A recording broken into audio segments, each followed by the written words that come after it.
35 सालों का बाढ़ है, हर साल आता है।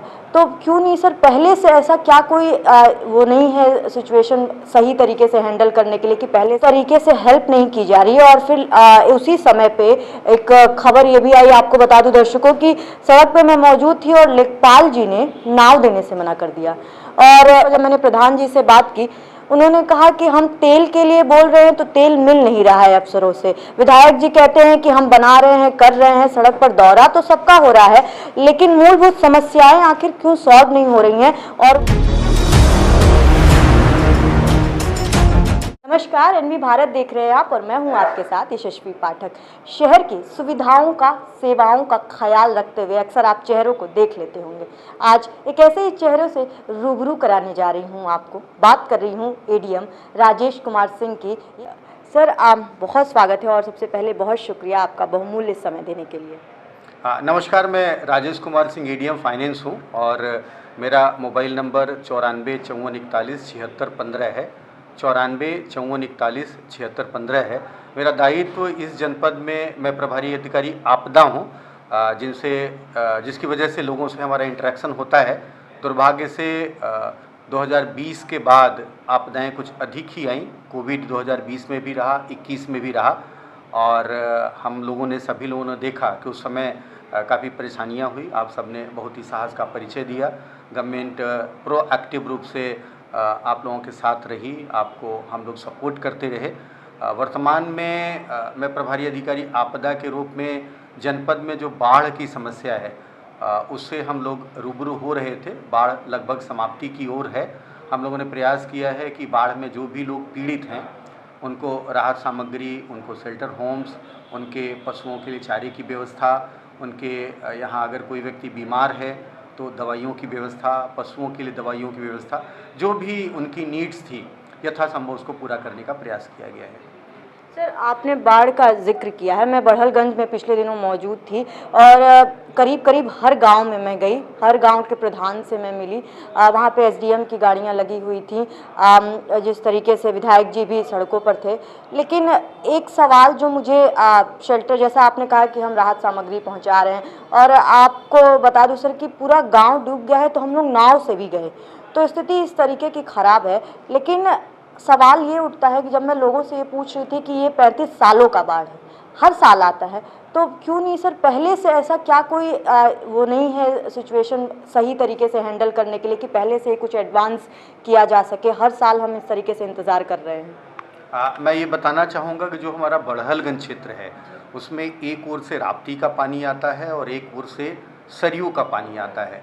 1998 के बाद अब की बार जो राप्ती और सरयू के कैचमेंट एरिया में पानी था वो अचानक पीछे से छोड़ा गया और यहाँ आ गया, और ये 1998 के बाद से सबसे अधिक HFL जो जिसको बोलते हैं हाई फ्लड लेवल, वो कई जनपदों का ब्रेक हो गया, हमारे यहाँ भी ब्रेक हो गया।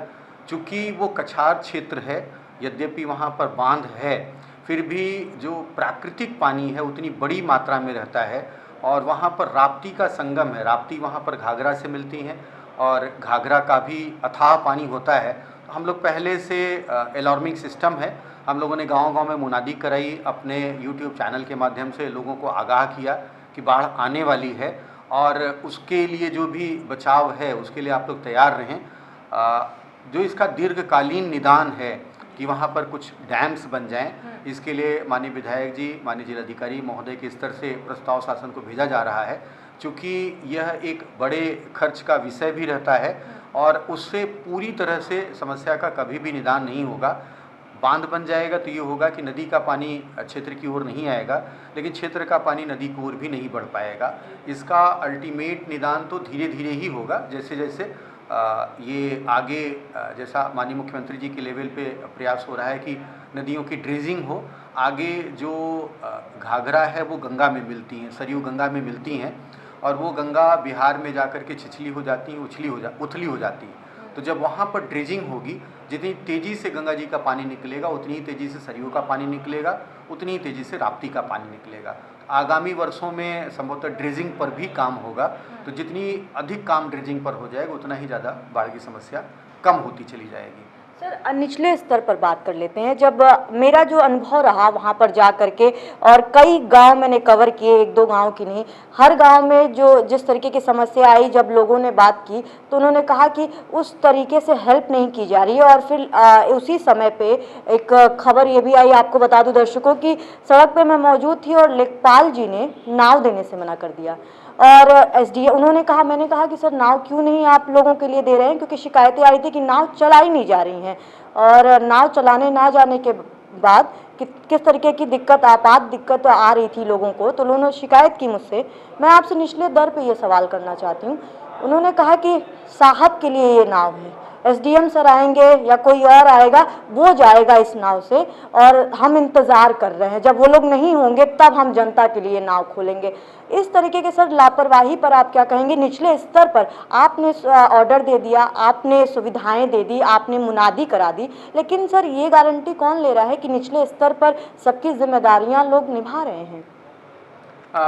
बाढ़ के समय ये इतना बड़ा सिस्टम होता है। अभी भी हमारी लगभग 200 के आसपास नावें लगी हुई हैं।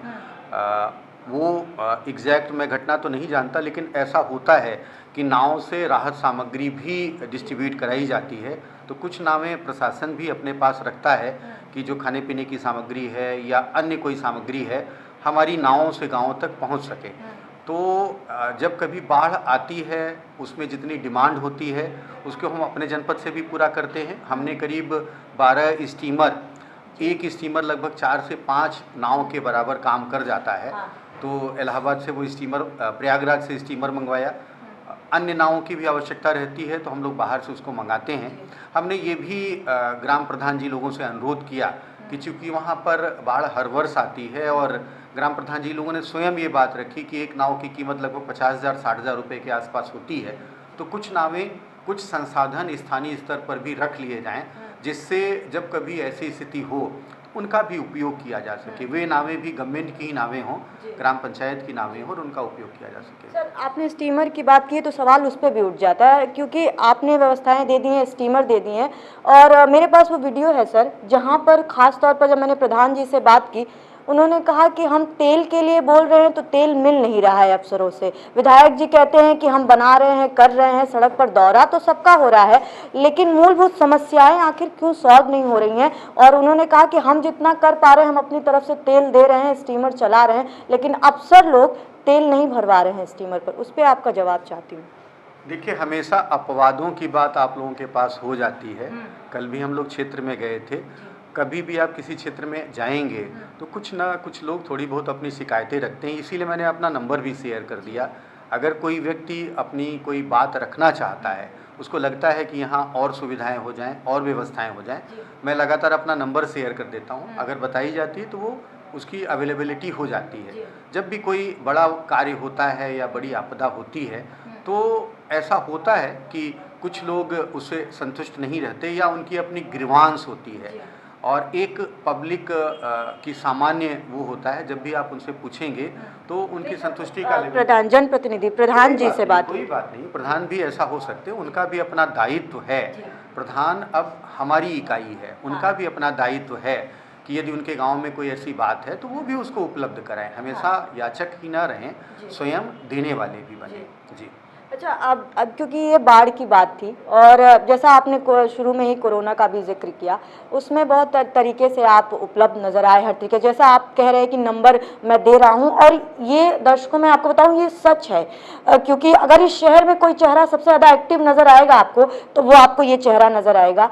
ये सर बाढ़ वाली स्थिति, अब क्योंकि इस पर ज़्यादा जोर इसलिए दे रही हूँ क्योंकि बहुत सारी प्रॉब्लम है। मैं खुद ज़मीनी हकीकत में मैंने दौरा किया, लोग सच में परेशान हैं। पशुओं के लिए सर किस तरीके की, क्योंकि ऐसा लोग कह रहे थे कि बह गए हैं पशु, मर जा रहे हैं चारों के बिना, उसके लिए अगर मैं आपसे जानना चाहूँ क्या योजना, क्या आपने सुविधाएं दी?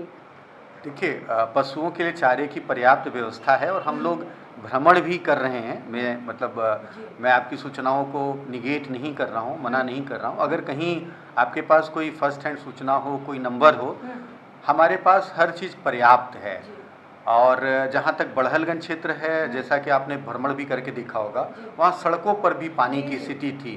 तो ये तो एक प्राकृतिक आपदा है, वो अपने उच्चतम स्तर पर इस बार थी, अपने उच्चतम स्तर पे थी।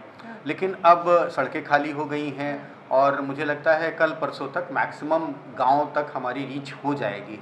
अभी हम लोगों ने सोडियम हाइपो भी सप्लाई किया है, DPRO साहब से कहा है कि प्रत्येक गांव में सोडियम हाइपो का छिड़काव करा दें। लोगों से भी कहा है कि वो धुआं जला करके या अन्य प्राकृतिक संसाधनों का प्रयोग करके यथासंभव जो अभी मच्छर है या इस तरह की जो मच्छर जनित बीमारियां हैं, तो उनसे अपना बचाव भी करते रहें। अगला सवाल सर वही स्वास्थ्य से भी रिलेटेड था। स्वास्थ्य केंद्र में पूरा पानी भरा हुआ है, ताला लगा हुआ है, वहाँ पे एक राजकीय पैरामेडिकल हॉस्पिटल भी है, उसमें भी पानी भरा हुआ है, एक विद्यालय है उसमें भी पानी भरा हुआ है, तो उसमें भी ताला लगा हुआ है। अब जब बाढ़ की स्थिति धीरे धीरे खत्म होगी, जो बीमारियां होंगी उसके लिए कैसे जागरूक कर रहे हैं और जनता किस तरीके से तैयार है उन बीमारियों के लिए? अभी हमारे जनपद में दस्तक अभियान चल रहा है। दस्तक का मतलब होता है आपको हर घर खटखटाता है। बहुत अच्छी बात यह है कि पूरे बड़हलगंज क्षेत्र में बाढ़ की स्थिति थी, लेकिन स्नैक बाइट शून्य रहा। एक भी केस ऐसा नहीं आया जिसमें किसी को सांप ने काट लिया हो और कोई ऐसी दुर्घटना हो गई हो। मेरा अनुमान है कि अब ठंड आने वाली है और हम लोग इस बात को लेकर के थोड़ा चिंतित थे कि जब बाढ़ का पानी रिसीड करेगा, कम होगा, तो बीमारियां आ सकती हैं। परंतु ठंडक आ जा रही है और अगर ठंड थोड़ा और बढ़ जाएगी तो निश्चित रूप से मच्छर का प्रकोप और कम हो जाएगा। लेकिन फिर भी दायित्व हमारा भी है और दायित्व आम लोगों का भी है। जैसा कि लोगों को जागरूक किया जाता है कि वो यथासंभव फुल बाह का शर्ट पहने, पैरों को भी ऐसा रखें कि जिसमें मच्छर काटने की स्थिति कम बने, स्वयं भी सुरक्षित रहें। और अगर उनको कहीं पर ऐसा लगता है कि भाई यहाँ पर लार्वा उत्पत्ति हो सकती है, तो स्थानीय स्तर पर सूचित करेंगे तो वहाँ पर प्रोएक्टिव छिड़काव हो जाएगा। वैसे हम लोग छिड़काव कर रहे हैं। पिछले वर्षों का भी ये अनुभव है कि बाढ़ के बाद और जो राज्य स्तर से, जो जिले स्तर से प्रयास किए गए, तो ऐसा नहीं रहा कि कोई बीमारियों की बाढ़ सी आ गई हो। अभी भी आप प्रदेश स्तर पर देखेंगे और गोरखपुर को देखेंगे तो यहाँ डेंगू के काफ़ी कम केस हैं, 70-75 केस ही हैं और डेथ एक भी नहीं है। इसका तात्पर्य ये है कि कहीं न कहीं आम नागरिक भी सतर्क है, सचेत है और प्रशासन और पूरा मशीनरी प्रोएक्टिव रूप से कार्य कर रही है। सर आप, क्योंकि अब तो ये बाढ़ का जो सीजन है ये धीरे धीरे अब निकल ही जाएगा अगले साल के लिए, आप क्योंकि आप हर जगह मैं देख रही हूँ दौरा आप करते नजर आ ही जाते हैं, तो अगर मैं आपसे आपका पर्सनल अनुभव जानना चाहूँ कि इस पूरे दौरे में आपको क्या लगता है अगले साल के लिए प्री प्लान करने की कौन से एरिया की ज़रूरत है, तो आपका अनुभव क्या होगा? जैसा कि माननीय मुख्यमंत्री महोदय के स्तर पर निर्देशित भी किया गया है, हम लोग बाढ़ से बचाव की छोटी योजना, मध्यकालीन योजना और दीर्घकालीन योजना, तो हम लोग योजनाएं बना के भेज रहे हैं। एक योजना ये भी है जो हम आपसे शेयर कर रहे हैं कि अगर बड़हलगंज क्षेत्र में जो सड़कें हैं उनको पहले जैसे राम जानकी मार्ग ज़्यादा डूब जाता था, 1 मीटर ऊंचा कर दिया गया था, अब वो कम डूबता है। ऐसे ही अगर हम सड़कों की ऊंचाई 1 मीटर से लेकर के 2 मीटर तक ऊपर कर देंगे, मुझे लगता है राम जानकी मार्ग क्योंकि पानी आ ये गया है। HFL इसी वजह से, HFL हमारा ब्रेक कर गया है। तो अब अगर सड़कों की ऊंचाई धीरे धीरे अगले 4 से 5 वर्षों में सड़कों की ऊंचाई हम 1 मीटर से 2 मीटर अगर ऊपर कर देंगे, गांव अभी हमारा नहीं डूब रहा है, तो अगर गांव से सड़क तक का संपर्क बना रहेगा तो लोगों की जो दैनिक आवश्यकताएं हैं, दैनिक ज़रूरतें हैं, वो बाढ़ के समय में भी पूरी होती रहेंगी और उनको उतनी पीड़ा नहीं होगी जितनी इन वर्षों में हो रही है। अच्छा सर, आखिरी में जाते जाते एक संदेश जो आप देना चाहेंगे, क्योंकि जनता के लिए एक बड़ा चेहरा जब संदेश देता है तो वो सुनने योग्य होता है। मेरा संदेश सभी से है, विशेष तौर पर बाढ़ के पॉइंट ऑफ व्यू से, पानी के पॉइंट ऑफ व्यू से, कि ये बड़ा दुखद रहता है कि कोई भी व्यक्ति बाढ़ के समय नदी में चला जा रहा है, बिना सुरक्षा उपकरण के चला जा रहा है और डूब जा रहा है, पूरा का पूरा परिवार उससे प्रभावित हो रहा है। तो कोई भी व्यक्ति यदि नदी में जा रहा है, यदि अच्छा तैराक भी है, तो अपना स्थानीय स्तर पर जो भी उसके पास संसाधन हैं, जैसे वो ट्यूब साथ में ले जा सकता है और अन्य, अगर वो जैकेट अपने पास रखता है, जैकेट पहन के नदी के अंदर जाता है, अगर कोई ऐसी, कहते हैं डूबते को तिनके का सहारा, तो कोई भी एक सहारा उसके पास रहेगा।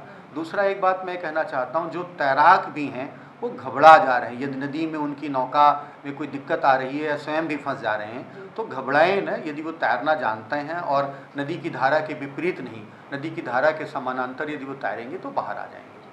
तो ये थे एडीएम फाइनेंस राजेश कुमार सिंह, और बड़हलगंज में मैं मौजूद थी, ज़मीनी हकीकत में मैं मौजूद थी। और जैसा सर ने कहा कि राहत सामग्री जो है, हर तरह की सुविधा जो पॉसिबल हो पा रही है वो हम दे रहे हैं, लेकिन एक दूसरा आईना ये भी है कि हर इंसान को जिम्मेदारी लेने की ज़रूरत है, जनता को जिम्मेदारी लेने की ज़रूरत है, जनप्रतिनिधियों को जिम्मेदारी लेने की ज़रूरत है। इसलिए क्योंकि ये मुश्किल का दौर चल रहा है, मुश्किल का समय। 98 के बाद ये बाढ़ आई और जैसा सर ने कहा कि तकलीफ़ें ज़्यादा हैं, लेकिन अब इसके बाद जब बाढ़ की स्थिति खत्म होगी तब बीमारियों का जो सेशन शुरू होगा उसके लिए भी आपको तैयार रहने की ज़रूरत है। तो ऐसे चेहरे जब संदेश देते हैं तो उनके संदेश को सुनिए, क्योंकि ये आपके लिए सेवा कर रहे हैं, ये आपको सुरक्षा देना चाहते हैं, और अगर आप सुरक्षित रहेंगे तो इनके लिए भी थोड़ा सा काम आसान हो जाएगा।